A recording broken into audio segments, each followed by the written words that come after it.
Hello and welcome. I am so excited to get started with our 2025-2026 Vex IQ competition kickoff. Tonight, basically, I'm going to be walking you through kind of step-by-step the process that I personally use to design my first robots, figure out what we need to do, and just get my season started in a really good direction. We have over 600 people signed up for tonight. This is going to be absolutely incredible, so I can't wait. We're going to go ahead and dive into it. Just a little bit of background on me, kind of what we're doing tonight, kind of how all of this came to be. I was on a robotics team, I think it's almost a decade ago, it was 2015. That's insane. 2015, it was my first time ever being on a robotics team, competitive robotics. I'd been playing with Legos before that, but it was 2015. And I was trying to figure out, like, how do you build a robot? And we were building these really complicated robots, like, I guess they weren't made out of XIQ, but they were similar in level to the, like, robots that you see at the World Championship in Vex IQ in these days. And so one way or another, we're building this super complex robot, and we come out with a new challenge, and the team is like, all right, what do you build? And I'm like, I have not the faintest clue. And it was a game. We had to, basically we had these giant pyramids. They're called tetras. So if you know what a tetrahedron is, it's basically a three-sided pyramid. So we had these giant three-sided pyramids, and they're all stacking together. And I was like, well, I guess we probably need a robot that like can pick up these, and you could probably make them on a stack, and the stacks had to be so high, and so the robot should probably be that tall, and then those stacks sometimes were like further away, and I don't know, there were a bunch of weird constraints, and I was like trying to put stuff together in my head, and then this really brilliant mentor came by. His name was Adam, and Adam was like, all right, Ben, here's how we're going to do it. And he taught me this really simple but really straightforward way of analyzing the game. What I've done is I've taken that, and basically I'm going to give it to you. I've made a few modifications to make it more applicable to Vex IQ, make it a little easier to use, but that's basically what we're going to be doing tonight. I'm going to be walking you through step-by-step that process. I'm going to be doing it with you. I've gone through this already once or twice for Mix and Match. I'm going to literally go through it again with you guys live right here. You're going to see some designs come out that I've never seen before. This is a brand new game. We're going to play it like it's a new game, and I want to walk you guys through every step of the way. So, one way or another, let's go and get started. The first thing we would always do is we would watch the game animation. And usually, to be honest, when I do this process with Adam, we would always watch it like 3 or 4 times. We're only going to watch it once right now because I assume that you guys have already watched it. The reason I'm assuming that is because it's like already a week or 2 into season and you signed up for something crazy like this, and so most likely the odds are you're pretty excited about robots and like you kind of already know what's going on and you just want to like really dive into it. Now, if you've never seen the animation, I gotta tell you this is a really overwhelming one, and if you have no idea what Mix and Match is, or you're like, what on earth does that mean? It's the new game, and I literally had to watch this game animation like 3 or 4 times before I finally caught on to all of the nuance. It is just a really complicated game. So, that being said, I'm going to go ahead and play the game animation, and then we'll go from there.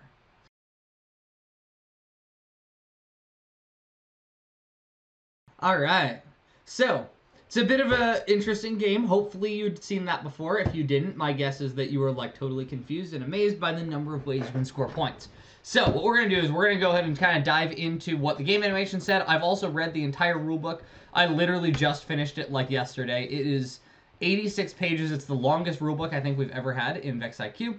It's pretty long. So, I've gone over basically all the rules, figured out kind of which ones are important, which ones aren't. I'm going to go and go through all of those with you, as well as just details from game animation that I think are super important.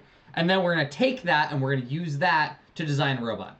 Because the truth is, if you don't understand the competition, then it's going to be really hard to build a robot to like work with that. I mean, I remember, what year was it? I think it was 2 years ago. Yeah, sorry, no, 3 years ago in pitching in.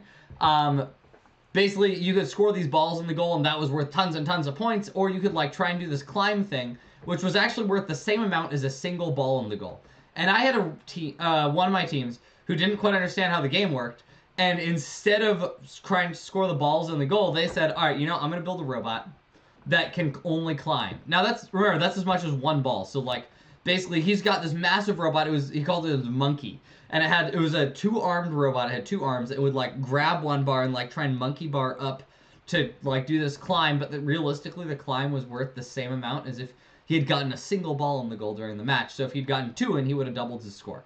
So the point is, if you don't understand how the game plays or the game dynamics, it's going to be really challenging. So I'm going to walk you through a real simple structure that I actually use to look through the rules and look through the game animation, and we'll kind of dive into what that looks like. So the first thing we always look at is scoring. Scoring with the exclamation point. This is like so underrated usually. The fact is, if you can't score points, you can't win. Like, I don't care how good you are at building robots. I don't care how good you are at competing. I don't care how nice you are. Like, you will not win if you don't score points. So, scoring is super important.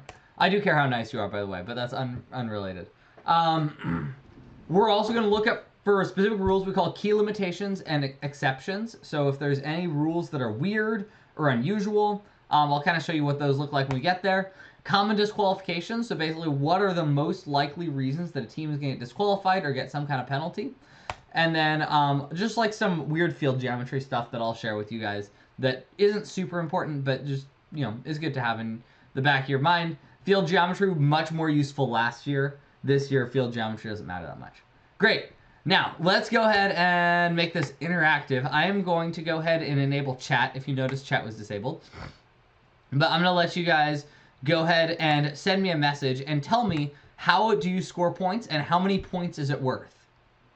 So go ahead and type in the chat, how do you score points and how many points is it worth? Stacking, great. How many points is a stack worth? 3 pins for 1 point each, good. So if you do 1 pin scored, that is 1 point, good. What else do we have? Other game objects. What about the beams? Where do those come in? Oh, a stack is worth 10 points. I think I saw that. Yes, there you go. Beams worth 10 points, right? That's pretty straightforward. I think I saw someone said a stack is worth 10 points. It's going to be worth 10 points if you put it in a corner. There you go. What other things? How about the color matching thing? Where does that, how many points is that? 91 points. That's a lot of points. 3 colors is 18 points. Good. That's going to be your 15-point bonus plus 3 pins. If you have 2 colors, it's going to be 5 points. Good. I see some people saying 2 points. What is the 2 points for? There's 2 ways you can get the 2-point thing. Standoff is 10 points. All right, good. Yeah. This one, these are weird. They're not mentioned in the game animation. 2 pins of the same color will get you 2 points. There is an actual way to score 2 points. Yeah, there you go. I see it. Contacting 2 pins at the end of the match will get you 2 points. The last thing is if you take the...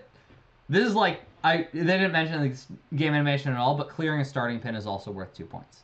So yes, touching pins at the end of the match. These last 2, realistically, I don't think are going to be super valuable. Just looking at these scores, we're going to look at them in a little bit and kind of explain what each of these means. Realistically, you're going to have to stack pins. You're not going to get a ton of points here, right? 1 point is not much in the grand scheme of things.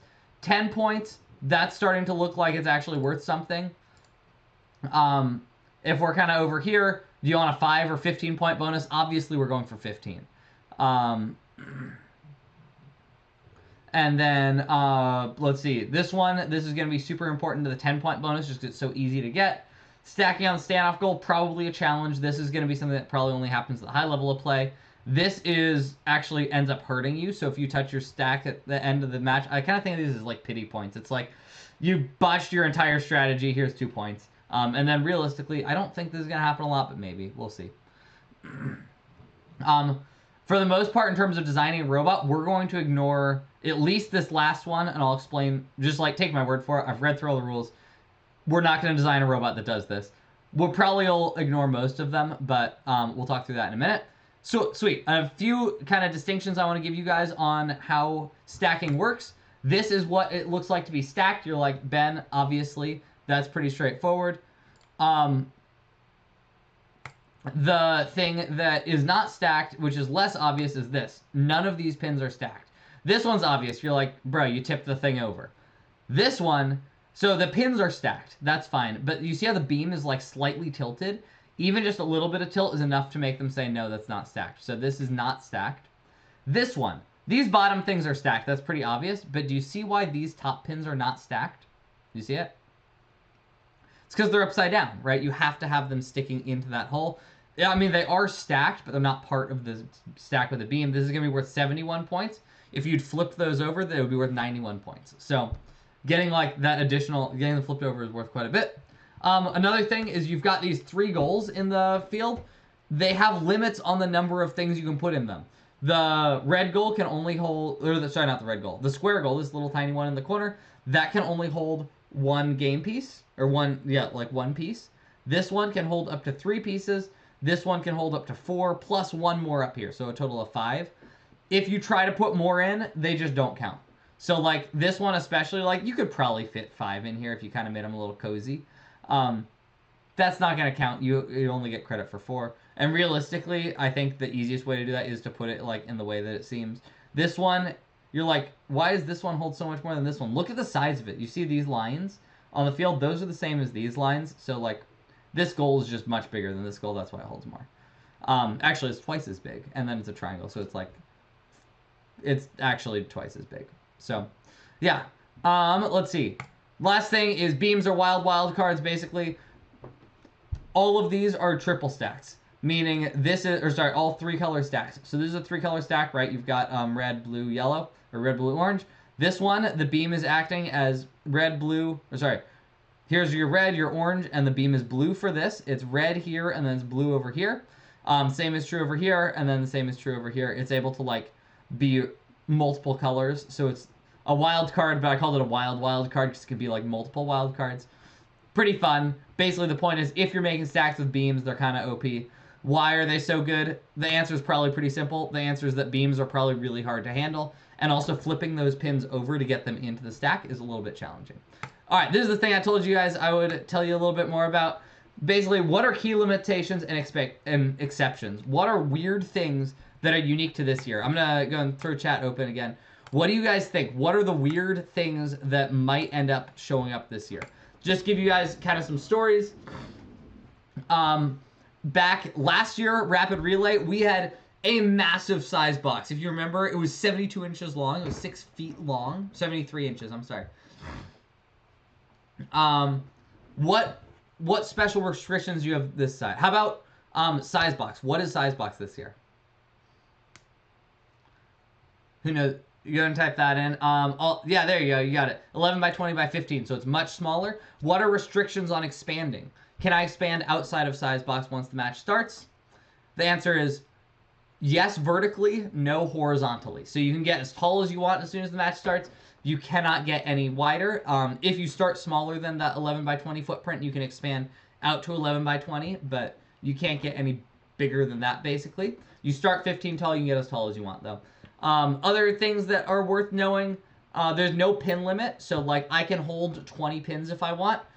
There's no limit on stacks, but the value of a stack goes down once it's got all 3 colors. Like realistically, you should be building 3 color stacks that have like a red, a blue, and an orange in them. It probably doesn't make a ton of sense to build ones with like other colors in. But yeah, I think that's most of it. There's nothing weird that like you obviously can't do. Oh, the thing I already mentioned with the goals, that's the other one. You can only put like 4 pins in one goal. You only put 3 pins in a goal and 1 pins. Yeah, sweet. So then my next question for you guys, go and type in your answers. What are common violations? What rules do you think are going to be broken most? And it doesn't make sense. You can't say like my robot's too big. Like, yes, there will be teams that build robots too big. That's probably true. Expansion is probably one. Someone's going to build a robot that expands too big. Loading. Yes, actually, I think loading is probably going to be one of the violated rules a lot. There's a bunch of rules on like when you can put pins down, how you have to do it. We had tons of loading violations last year. I don't know. We'll probably have some, but less this year because loading's at least a little bit easier. Basically, the idea is when you're loading, you have to make it so it's like touching that beam that kind of comes down the middle of the field. And additionally, you have to make sure that there's not like already a pin there and you can't touch the robot. So that's pretty straightforward.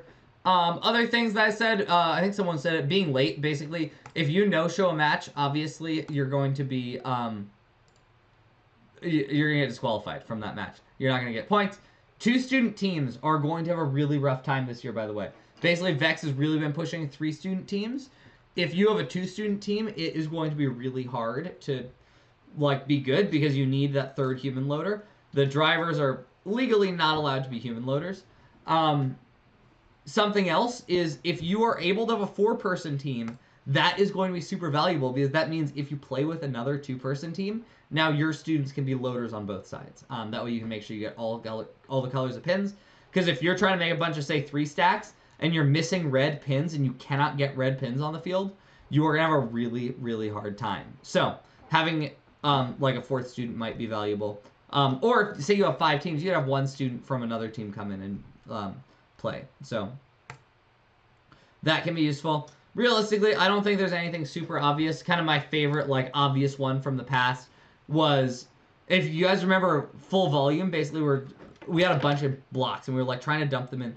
And I remember towards the end of the season, basically what they did is they added a rule, and it was a really tough rule. Basically what they said is if you're going up to the goal at the last second of the match and because teams would take a bunch of blocks and they would like get ready to dump them in. And basically what Vex said is if you're coming up to like the very end of the match and you do a big dump and it happens that the match ends as you're in the middle of dumping, it's an automatic disqualification. You just like, you get kicked out of the match, you score a 0. There was a weird caveat where basically they could count that goal as 0 once for you, but realistically, if you are in a finals match and one of your goals is considered empty, like, you have no hope. So, yeah, that was kind of a bummer. Now, some other things that are probably worth knowing, just some, like, field geometry stuff. I threw a ton of stuff on this slide that you don't need. The reason is, in case you are, like, coming over to it later and you want to just see, you're welcome to. Just some kind of key things I am going to point out, though, is that the triangle goals, see how they're 8x8? The square goals are 4x4. Triangles are way bigger than square goals. Why are the square goals smaller? Because they're way easier to score in. It's kind of a headache to pick up your whole 3 stack, put it in one of these big goals. Small goal, you can just push it in and it goes right in. Standoff, 9.5 inches tall. Realistically, your pins, this is how tall they are. If you're trying to make a 3 stack, it'll be 9.5 inches tall. You're like 4.5 times 3 is not 9.5. It's because the pins nest, kind of like this, if you see in the background. Each pin is 2.5 plus 2.5 plus 4.5, gives you 9.5. If you need to make a triple stack, you really only need your arm to go up about 8 inches above the ground, maybe a little bit more, so maybe like 9 inches. So realistically, if you saw in the game animation, they have like these cascading elevators. It's like this double elevator where the claw goes all the way from the ground all the way way up high. And that's an awesome system, and there's value in building something like that. But realistically, you might not need that much travel. You only need to go up 9 or 10 inches, which is totally within one size box. You don't necessarily need to cascade for that. So that's kind of a fun fact. If you do want to stack on the standoff, I think I told you it's the 9.5 inches tall. So pretty tall, but not that tall. And it's undersized box. It's under that 15. Sweet. So, we are going to get on to the fun part of tonight. I think I've told you guys enough about the rules. We're about 15 minutes in to, like, discussing the game. Let's go ahead and get started deciding what kind of robot we want to build. So, let me tell you a story first, actually. So, Joseph and my brother is Joseph. So, oh, by the way, if you're doing V5, check out Joseph. He's really good in V5. He's way better than I am. But one way or another, Joseph and I last summer, we decided we wanted to go on a trip together. And so we got in the car and we were like, where should we go? And we thought about it and we were like, we've gone south a lot recently. Why don't we go north? And based on where we live, if you go north, you hit San Francisco. And we were like, perfect, we'll go to San Francisco. We're going to have a great time. And so the first day, basically, we were like, all right, we're kind of busy people. We don't have a ton of time. Let's just not plan. We're going to show up in San Francisco. We're going to have a great time. We're going to figure things out kind of as we go, fly by the seat of our pants. And we more or less did that. We showed up for the first day and we kind of did the classic touristy things. We went to Chinatown, we saw the Golden Gate Bridge, and we were kind of done with all the touristy, the obvious touristy things within a few hours. And we were like, that was cool. I'm glad we did it, but we've got 2.5 more days here. What are we going to do? And so we Googled more touristy things to do in San Francisco, and of course you end up with a million options on your list. You're like, well, what realistically, what do I actually want to do? And so we started scrolling and scrolling and scrolling, and we couldn't figure it out. And some of the stuff was cool, and some of the stuff honestly was kind of boring. It was you could lie on the beach, and I'm like, I have a beach at my house, or I don't have a beach at my house, but the beach isn't that far from my house. I'm not going to San Francisco to go check out the beach. I live in small town California. We have a beach that's a little bit less busy. So we were like, all right, we're not going to the beach. Maybe we could I don't know. And so we were scrolling. And finally, we figured out what we wanted to do. And there was this really cool, like, gigantic arcade. And Joseph and I both love pinball machines. This arcade had so many pinball machines. So we had like these little scooter things. And so we got on our scooters and we rode. And we showed up at the arcade, and when we walked in, we thought it had like a bunch of pinball machines. This room was full of pinball machines. They had like multiple rooms of just pinball machines. Like, it wasn't a normal arcade. It was a pinball arcade. And we were like, oh, this is perfect. We had an awesome time. We played for hours and blew through so many quarters. It was incredible. And we like played pinball and we like, they had ones back from like the 50s and 60s that had no computers in them at all. Or maybe they were like 80s era, I guess. But they had no computers. They were all mechanical. They had ones that were like modern and had screens and all that stuff. And man, we had so much fun. And we got home and we were like, that was a great time. Let's see if we can do something like that again tomorrow. And we were like, well, we could go back to the same arcade, but that seems silly. And so what we did is we decided, all right, this is what we want to do. We want to go. We like pinball. We had seen, like, if you've seen the Waymo cars, we really wanted to ride in a Waymo.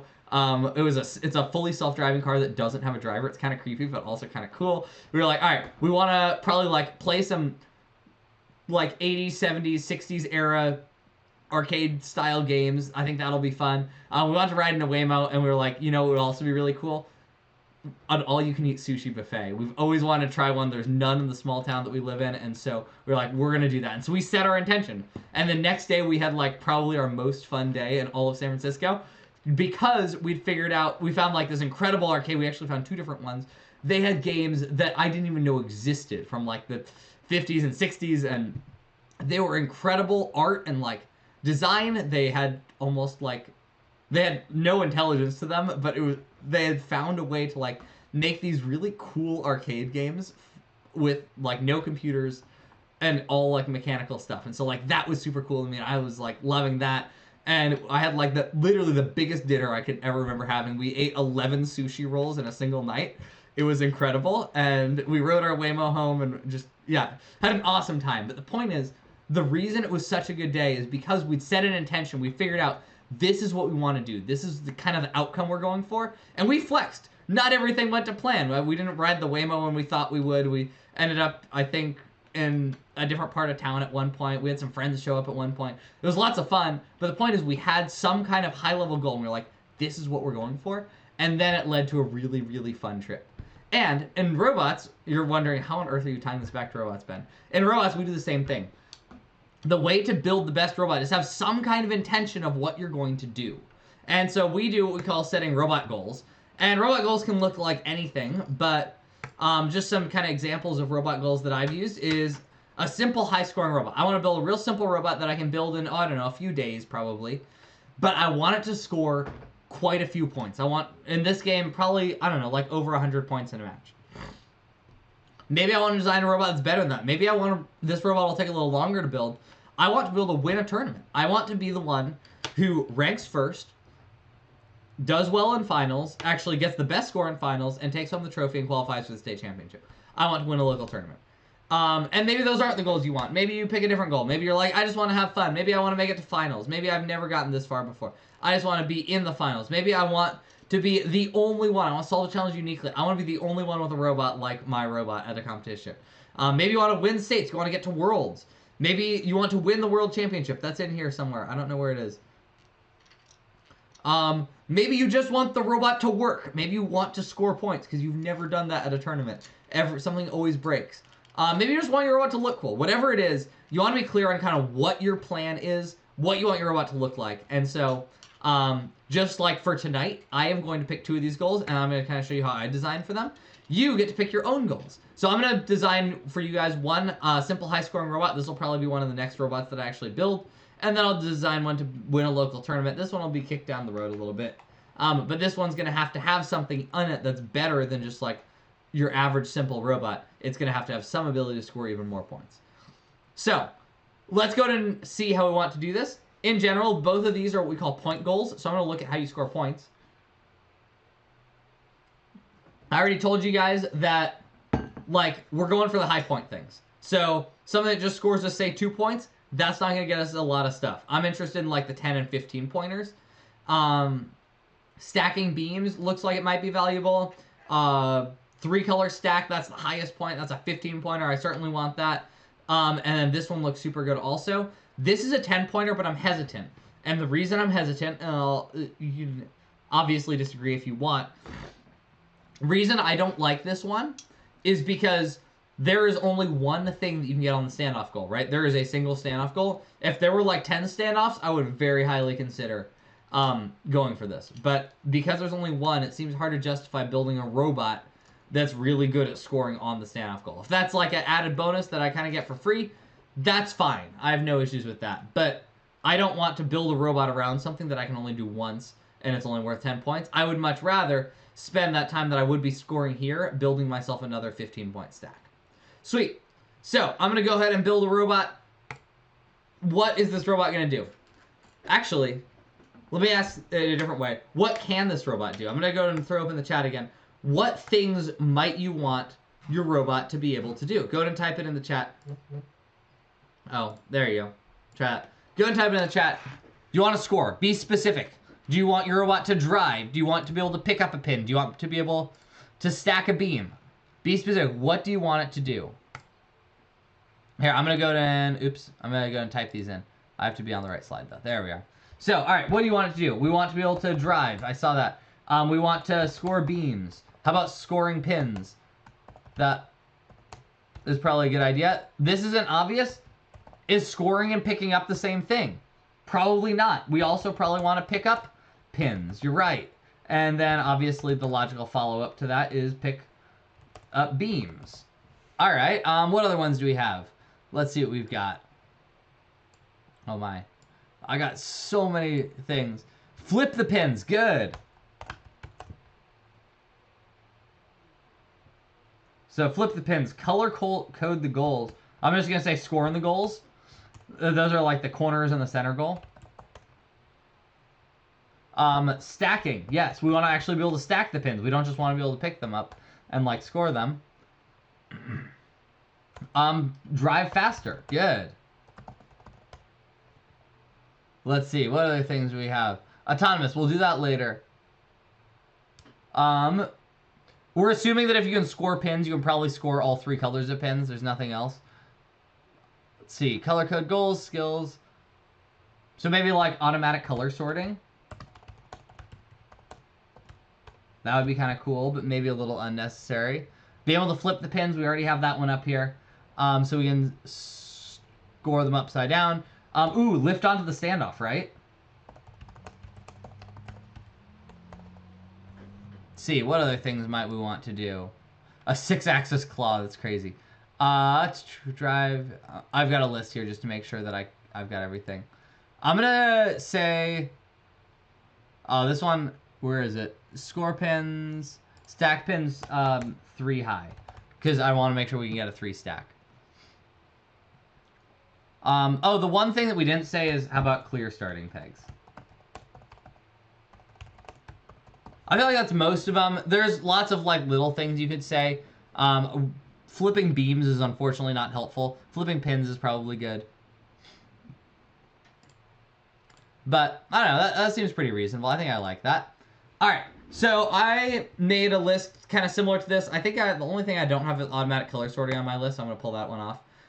That's also something that probably isn't going to happen in a simple high-scoring robot. When I build a robot that's going to be a simple high-scoring robot, I'm thinking I probably want something that can drive, it'll pick up pins, it can make these 3 stacks of pins, and it can score those in any goal. And you're like, Ben, what about the beams? What about, like, all the other ways? Well, check this out. Imagine I can score a 3 stack of pins in a goal. How many points is that? If you just do the math, it's 28 points. All right, so I've got basically 3 pins. I score them in a goal. That's 28 points. If you score that 4 times over, 28 times 4, you end up with just under 120. You end up with 112 points. That's quite a few points. That's actually almost as much as if you take that, remember that crazy thing from the, what do you call it, like the game animation, where it was like the beam and the stacks on the standoff. That whole thing was worth somewhere in the 120s, if I remember right.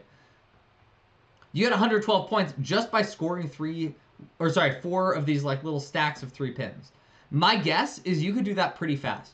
Ultimately, are we going to need to be able to make like those crazy stacks of the beams? Probably. But for a simple high-scoring robot, I don't think we need to. So I'm going to go ahead and draw a robot that can do that. I'm thinking my robot... Oh, hello. Here we are. I'm thinking of having like a robot that maybe is able to look like this. I want to be able to score a 3-stack. This robot's going to look awful familiar. I'm going to draw a few.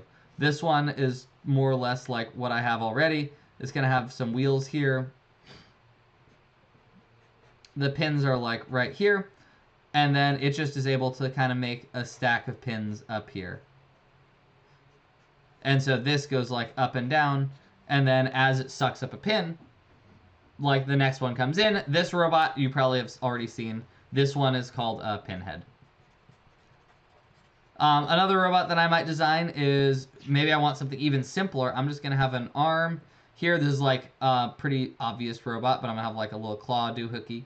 And then I take these pins, and I can just stack them, and I pick them up, and I can make these like 3 stacks. Oh, oops. There we go. Making like 3 stacks of pins, kind of like that. That seems like a cool option. Maybe you're like, Ben, I really like the game animation one. I want a robot with an elevator. What's my opinion on elevators? I don't know yet. Historically, I've never made a good VexIQ elevator. I've got some famous videos of elevators on my channel that just like went horribly wrong. Basically, the idea is, could you have a robot that looks like this, and it looks real simple and cute and real on paper, but then every time I try and build it, it just like absolutely flops. So I built elevators. I've got like 2 or 3 on my channel, but I don't know. There you go. So maybe you could like be stacking this and it stacks it onto there. Maybe you're like, Ben, that's cool, but I want like another idea. Wonder if maybe there's a cool kind of like cute way you could have a robot that starts down here and it's got like some kind of intake here. So it's got like some kind of spinny thing. The pins go into this intake, kind of go up this ramp. I don't love this robot already. This looks like incline from last year. And then maybe they kind of fall into a stack here. I don't know. That could be cool. I don't love this idea. This feels like it's going to be real rough to get the pins to go up the ramp because they have to go up in this orientation. You see how like they need to do that in order to like flip around onto there properly? So I don't know. That robot's not great. Maybe you're like, Ben, maybe we could do something else creative. So what if I had a robot... Oh, this one's going to be real rough to draw. Let me think of the best way to explain this to you. Basically, side view of the robot, right? Pins are here. You've got something right here, some kind of like roller that spins this way. You're like, why are you spinning that way? That's going to knock the pin over. That's the point. The pin knocks over, kind of ends up inside the robot like this, and they just kind of naturally stack because they're all like sitting on the floor. And then at the end, my robot has a system that'll take this stack of 3 pins and it'll like flip it up and spit it out the butt of the robot over here. Whoa. That looked ugly. So basically I've got some ability to knock over the pins. Maybe I've also got like some wheels that are kind of spinning in right here. Oh, my Sharpie is dying. So that way the pin kind of like is going to have that kind of rotation to it. I think knocking over the pins isn't going to be hard. I think getting this flip to work is probably where I'm going to have the most challenge with this robot. So I don't love this robot design, and this looks like a mess. So yeah, I'm thinking probably something like this. Realistically, I'm thinking probably like this design or this design is going to be my simple high-scoring robot. But, you know, that's kind of where prototyping comes in, and I'm going to tell you a little bit more about how you actually figure out which of these you want to start with in a little bit. But I want to get onto my other robot. Basically, oops. There we go. So this is my simple high-scoring robot. What about my other robot? I told you guys that I was also going to make a robot that'll win a local tournament. What do I think it's going to take to actually win a local tournament? Now, this is going to be a little more of a challenge. I don't think that just making 3 stacks is going to win you a local tournament. The reason is that's pretty easy, and probably everyone else will be doing that. How do you win a local tournament? I think that you're going to need to use the beams. Now, that's going to depend on the state you're in. I believe there's a lot of states out there that you can win a local tournament without using beams. I live in Southern California. I'm pretty sure we're going to use beams at least at later competitions, like trying to win. So, here's my initial guess. Is this like set in stone? Absolutely not. It is literally like a week into season. And I'm just like, I'm kind of throwing out a guess. We're going to see how accurate it is. But this is just like my initial educated guess. I think we're going to need to make a robot that can drive. I think our robot will need to be able to pick up the pins, make 3 stacks, score those 3 stacks in any goal. I think it'll need to be, I think it might need to be able to score it on the standoff. I'm not positive about this one. This one I'm a little iffy about. I'm pretty sure it's going to need to be able to at least pick up a beam and make a 2-beam, like 2-pin and a beam stack. I don't know that you need to make the more than that, though. I'm not confident that you're going to need to, like, make the giant crazy stacks that they had, the 2+2+2, where it was like, well, here, I'll just show you a picture of it. Like, I don't think that you'll need these stacks quite yet, this stack right here, but I think you will need at least some amount of beams included, or you'll just need to be wicked fast with your triple stacks and scoring those in the goal.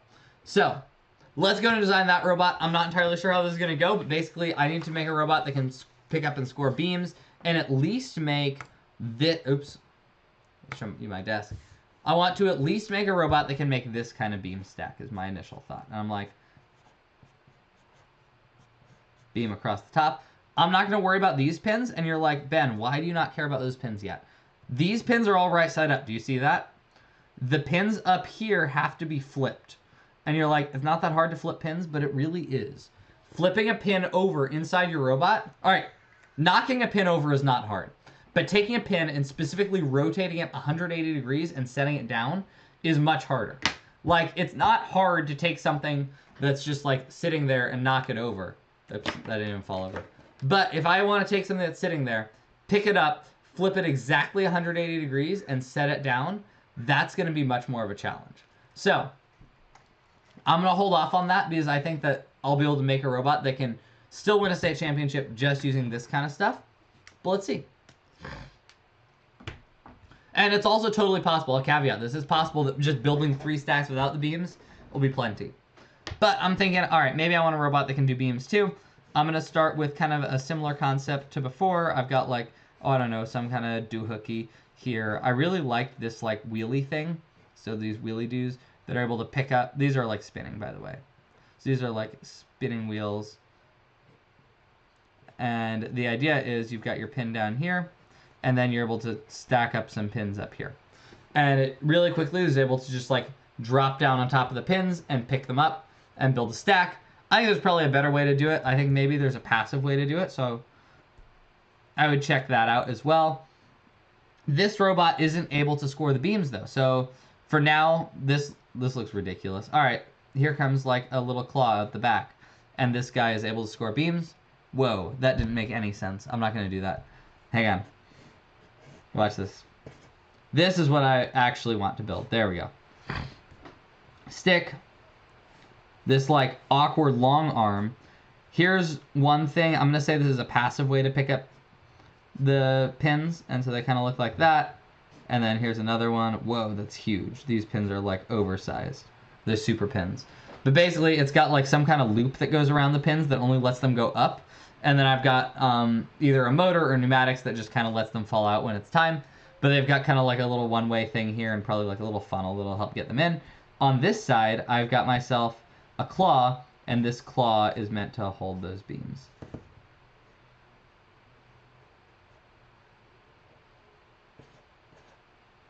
So kind of like that. I don't know, that seems pretty reasonable. Maybe it'd be cool if they were on the same claw. I don't love this front back thing. That's kind of ugly. So say I've got myself this, I've got this, and I've got, let's just do the, hopefully the obvious one is, whoa, that's a long claw. There we go. This is a claw that can hold a beam or a pin. So either you can put a pin in here, or maybe you could put a beam in here. I don't know. That seems reasonable. Maybe I've got a simple robot that looks like this. It's got like some kind of one-way loop thing here that's able to help hold these pin stacks, just like that. And then it's also got sticking out here like a claw that can hold the beam. That could be cool. I'm noticing I'm using like these one-way loops or these wheels a lot, and maybe these will have wheels to kind of help pick it up. I want to see if I can come up with some other designs, so I'm gonna throw a few more out. Oh, I don't know. Actually, tell you what, I want to give you guys a chance to do this. So I'm gonna keep designing, and I'm actually gonna leave my camera on so you guys can see it. I want to give you guys a chance to design. But before I do that, yeah, actually, let's do that. I'm going to go to give you guys like 2 or 3 minutes. Go ahead and design. I'll throw a timer on the screen, but I'm also going to be designing myself. So if you're like, Ben, I have no idea what to make, that's fine. Just watch me, and you'll kind of get a feel. But I want to give you guys a few minutes if you have like a burning idea. So go and grab some paper, grab a pen, and go and design. I personally use a pencil usually. I'm using a Sharpie now, so it'll show up on the camera. But usually I'll do this with a pencil. So I'm going to go and throw a timer on the screen. You guys have about 3 minutes. And then I have some other things I want to show you. I got some really cool videos I want to show you too, so please don't leave. But I want to just kind of want to share a little bit more with you guys about what we can do.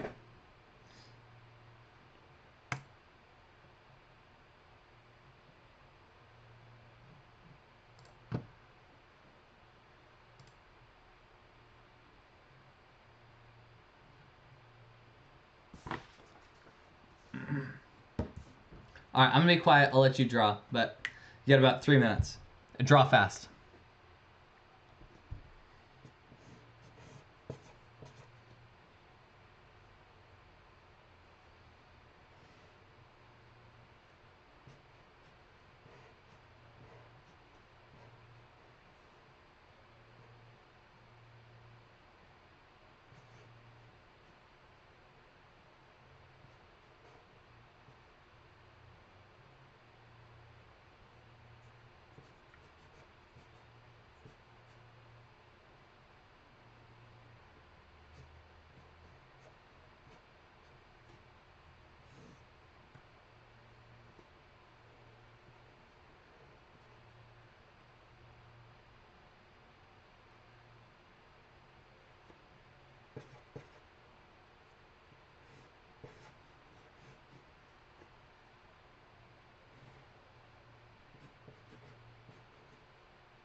All right, so I got at least 2 more designs down. I think I'm at a point where I need to do more prototyping in order to tell you a little bit more. But basically, I'm thinking it would also be cool, like say that you have like this big ramp on the back of your robot, and this ramp it's kind of like a dump truck, you know, it goes vertical and horizontal. The pins kind of come in, they're like sucked in, tilted, and like shoved up the ramp. You kind of get this nice stack, and then it places like that. That could be cool. I've also got some fun options that I'll show you later. This is a mess, but basically the idea is like the pin comes in and then it goes straight up. So these are like intake wheels. This is a conveyor that pulls it straight up. So if you were looking at it from a front view, basically if you're like, let me get this right. There we go. So if you're looking at it from this direction, there we go. That's an eyeball. But if you're looking at it like that, what you'd be seeing is you'd see the conveyors like this.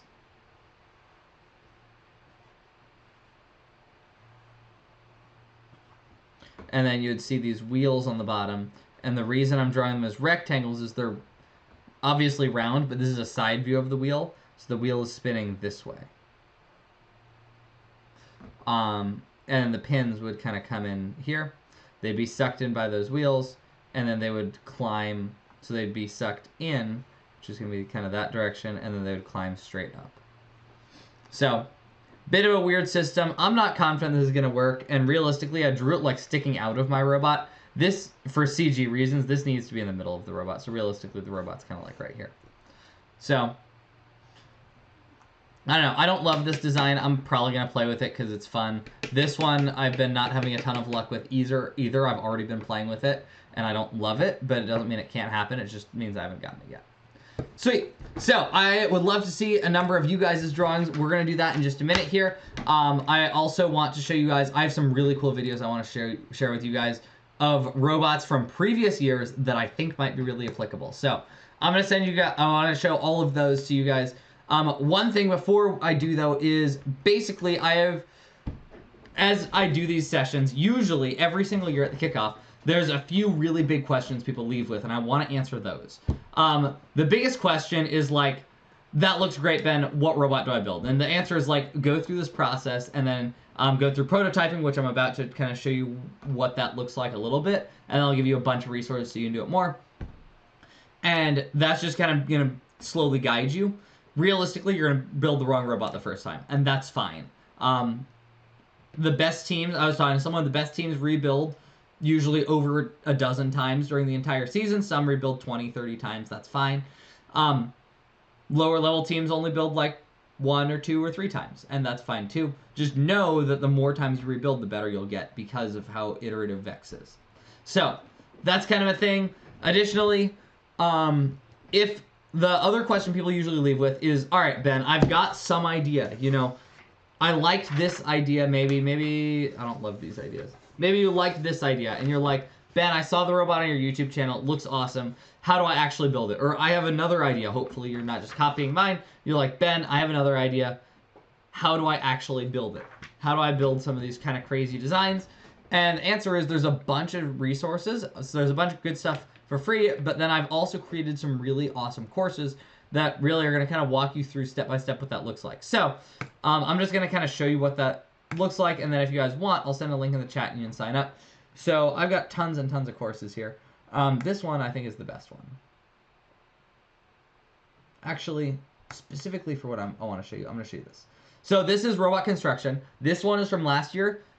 There is one coming out for this year literally in a week. So next Wednesday, I'm doing 2025 robot construction. It is, like, no joke, my favorite course. I don't say that about all my courses.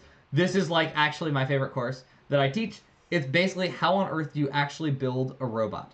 And this one was for last year, and I'm going to... Obviously, this video's got tons and tons of good resources.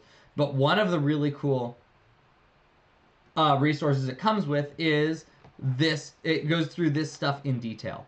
And this is how you build things.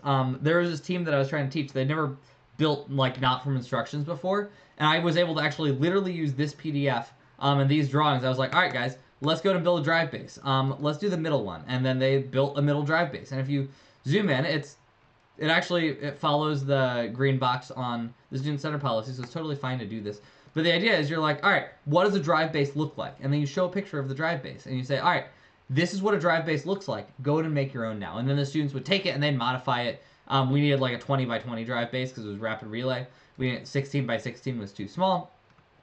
But all the students ended up with a super good drive base after that. And then what I said is, all right, you know, you're looking at the model that you have, this thing that you drew, and you're like, all right, I need like an arm.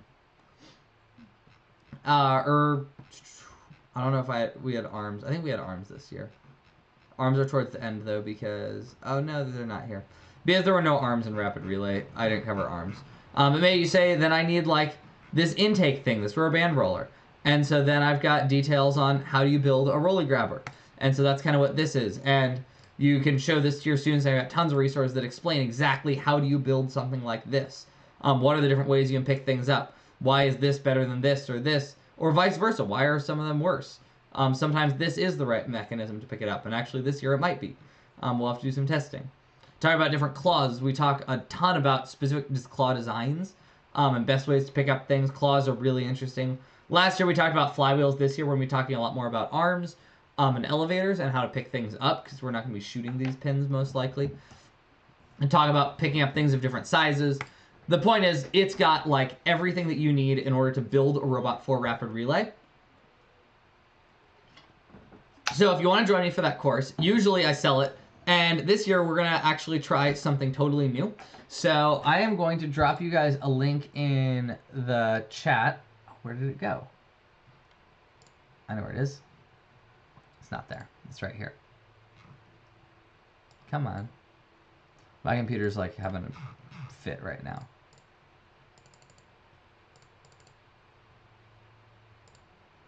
That's literally not it either.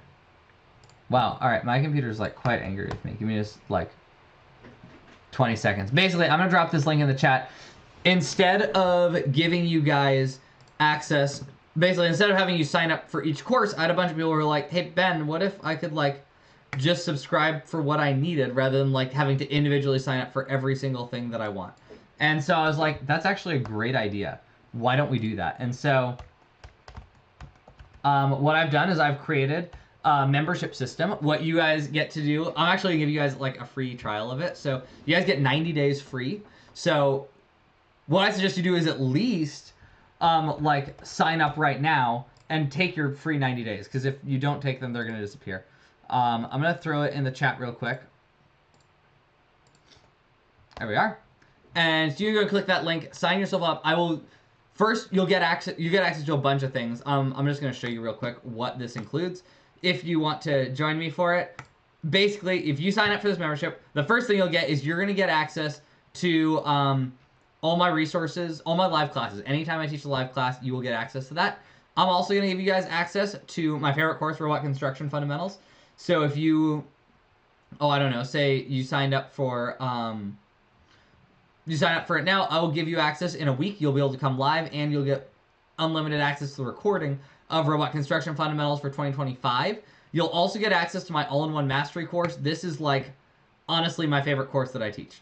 Or no, not my favorite course I teach. It's like the most comprehensive. My favorite is robot building. Most comprehensive is this one, where we cover everything you need. We talk about levels of robotics, which is pretty simple. Then we talk about how to design your robot. I cover everything I covered tonight, but like in way more detail, and give you tons and tons of robot drawings. This one's last year's, by the way, so it's going to be a little while before this year's, like I'm done with it. Then I'm going to talk about getting started building. I have specific modules on everything. So we're going to have something on arms. We're going to have something on claws.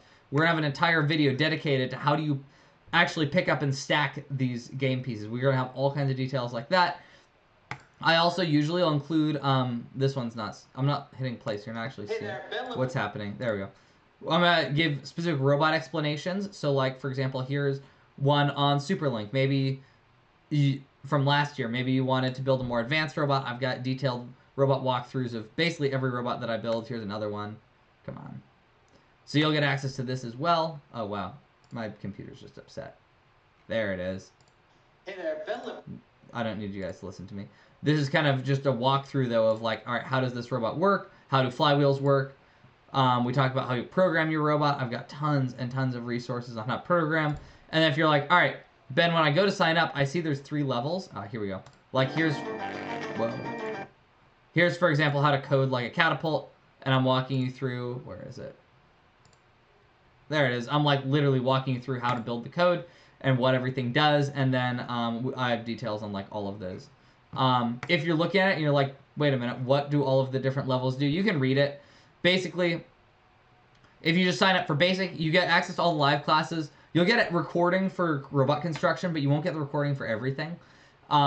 Pro gives you all the class recordings. You can watch them whenever you want. It also gives you some advanced programming, some advanced robot mechanism stuff.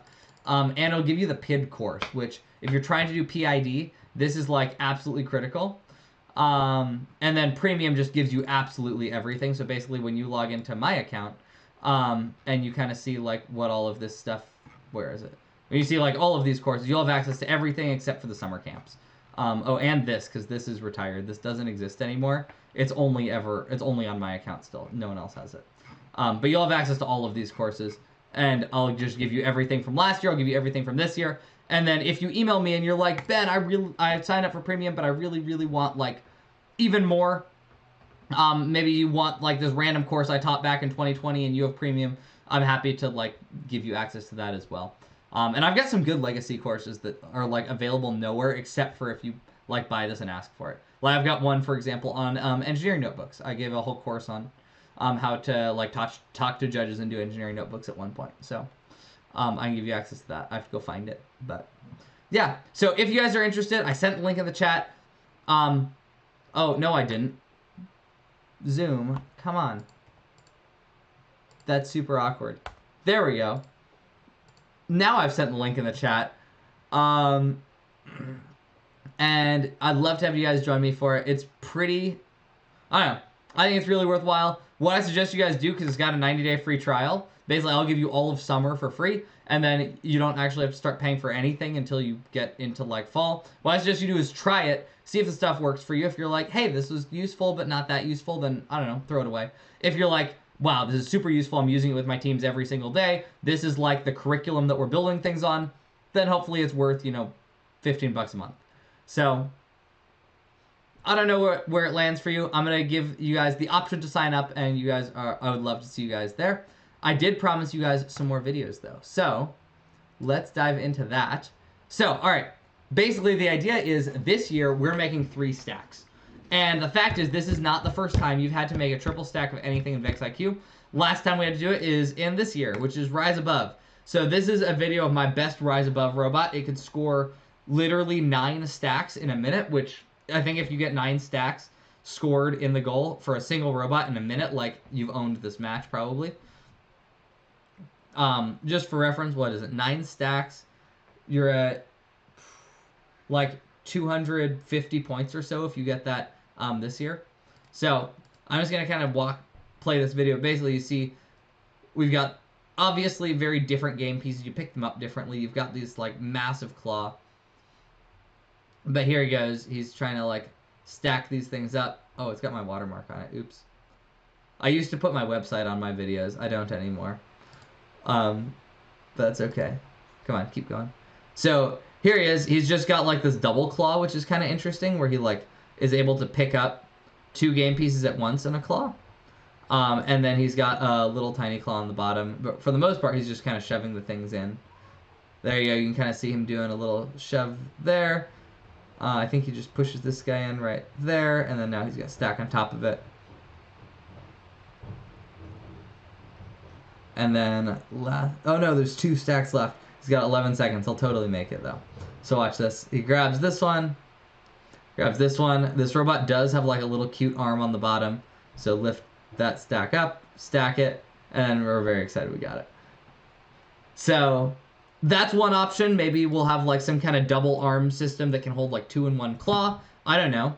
This also reminded me of making stacks. Let me just show you this video. This one's VexIQ from a long time ago. But basically, this was like one of the best robots. And this was programming skills, and you'll see that it's programming skills in just a sec here. But here he goes. He's like picking up a ton of cubes. Really doing a great job. Flipping them up. This was kind of where I got that idea for the flipping robot. That looks like a cool idea. And then coming over for, oh, this stack, the reason is he had some green and he wanted to hold on to those. More green, and then there we are.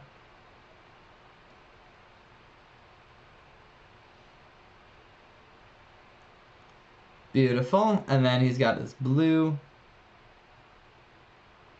And he's kind of doing some like line tracking maybe. But slowly like trying to pick up these guys. Got it. And then he's going to score the blue, and he'll do a last little turn here. But the point is, like, look how good that is at stacking. Like, they did a really good job. This one is classic. This is not IQ, this is V5, but I want to play this one for you. This is a robot that their goal is to stack. Oh, that's his face. It's kind of unhelpful. Basically, their goal was to stack as many of these, like, cones up as they possibly could. And that just reminded me, I was like, whoa, we're stacking up a bunch of these pins, maybe on top of a beam. So, let's see how many. I want a close-up video. Let's see if the cameraman will, like, get closer. Basically, the point is he's stacking up tons and tons of these. There you go. You can kind of see the system these robots use. They've got, like, a double reverse 4-bar, and they're able to pick up one and then flip over, and then pick up one and flip over. This is probably a little more advanced than what we'll need for IQ, because we're only making 3 stacks. We're not making, like, 12 stacks. But potentially something like this. Sweet. So I think that is just about it. Thank you guys so much for being here, and I cannot wait to see what you guys build this year in VexIQ Challenge Mix and Match.